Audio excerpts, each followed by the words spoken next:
Hi, I'm John Green. Welcome to my salon. This is Mental Floss on YouTube, and we'd like to wish a very happy belated birthday to the Backstreet Boys, who turned 21 years old in April. BSB formed in 1993 and almost got signed by Mercury Records that year, but John Mellencamp threatened to leave the label if they signed a boy band. Ah, the 90s, back when John Mellencamp's threats still counted for something. Anyway, that's the first of 21 things that turned 21 this year that we're going to wish a happy birthday to today.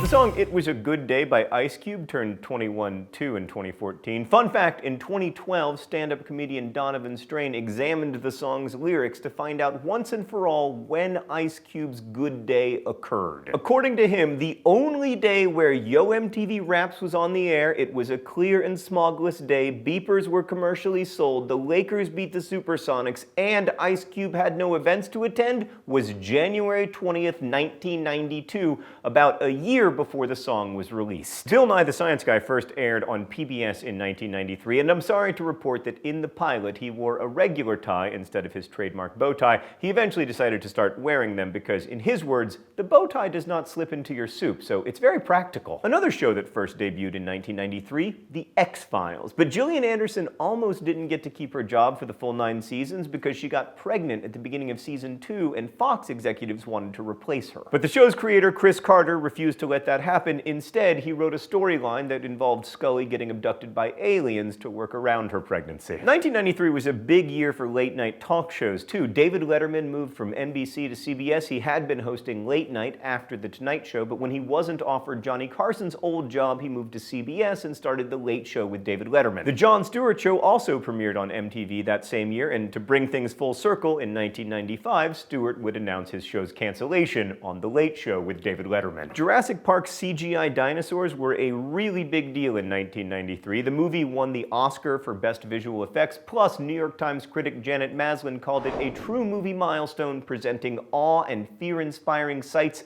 never before seen on the screen. Then she went on to bash the plot of the movie, but we're not going to talk about that because Mental Floss is a positive place. Speaking of technology, IMDb, the Internet Movie Database, debuted in 1993. There wasn't much on the internet at that point, so IMDb was by far the best movie website. And it's still a totally helpful resource for when your mom is trying to tell you, about that movie that starred that guy, the one with the beard. You mean Thor, Mom, and that guy's name is Chris Hemsworth. Also internet-related, the White House got email in 1993. You could reach Bill Clinton at president@whitehouse.gov. The White House website didn't launch until 1994, which means that I had a website before the White House did. Anyway, the first issue of Wired magazine debuted in January 1993 at the Macworld conference, presumably to keep up with innovations like IMDb and Bill Clinton getting email. 21 years ago, some hot CD-ROMs like Doom and Myst were released. Doom is usually credited for popularizing the first-person shooter genre, and Myst went on to become the best-selling PC game, not anymore, but it was for a long time. Another game that turned 21 in 2014, Magic the Gathering, which was the first modern trading card game. It influenced other games that became popular in the 90s, like Yu-Gi-Oh! And Pokemon. My brother was a huge Magic player. He played in Magic tournaments all over Central Florida in the 90s. In 1993, a fast food tragedy rocked the United States when more than 600 people became sick after eating at Jack in the Box. Wait a second, in 1993, only 600 people got sick from eating at Jack in the Box? That seems like a victory. Anyway, they were all infected with E. coli bacteria from undercooked hamburger meat. Since then, the FDA has raised the recommended temperature for cooking hamburgers from 140 to 160 degrees. The only fast food tragedy we have here at Mental Floss is that our ice cream is made of plastic. Moving on to happier things, 1993 was the biggest year ever for comic book sales. The Uncanny X-Men hit issue 300 and turned 30. Neil Gaiman was cranking out hits like The Sandman, and the first full Catwoman series debuted. Take Our Daughters to Work Day started in 1993. Now it's known as Take Our Daughters and Sons to Work Day. Beanie Babies also turned 21 this year. The original 9 released in 1993 were Pinches the Lobster, Splash the Whale, Flash the Dolphin,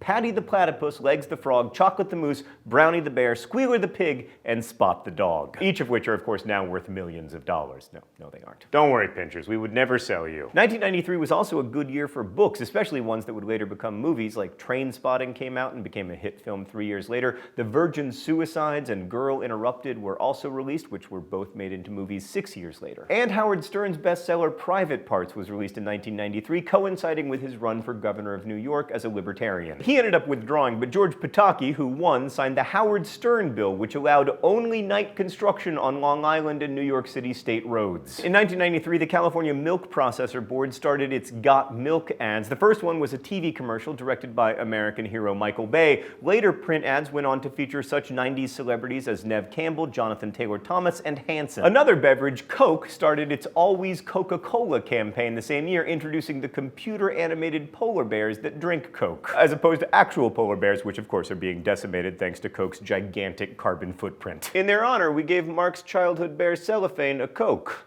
Full of marbles. But still, also 21 years ago, Ryan Gosling, Justin Timberlake, Britney Spears, and Christina Aguilera all started appearing on the all-new Mickey Mouse Club. If you've never seen it, just picture a lot of kids wearing jean jackets and lip-syncing. Basically like a 22-minute Milli Vanilli concert. And finally, I returned to my salon to tell you that on June 7th, 1993, the musician Prince changed his name to a symbol. Happy 21st birthday, Prince's symbol! Huzzah! The press release said, "It is an unpronounceable symbol whose meaning has not been identified. It's all about thinking in new ways, tuning into a new frequency." 6 weeks before adopting the new name, the artist formerly known as Prince announced that he had retired, saying that he would stop recording new material, and then he released 2 new albums in 1994, 1 in 1995, and 2 in 1996. Thanks for watching Mental Floss here on YouTube, which is made with the help of all of these nice people, and of course with the help of Prince as well. As we say in my hometown, don't forget to be awesome.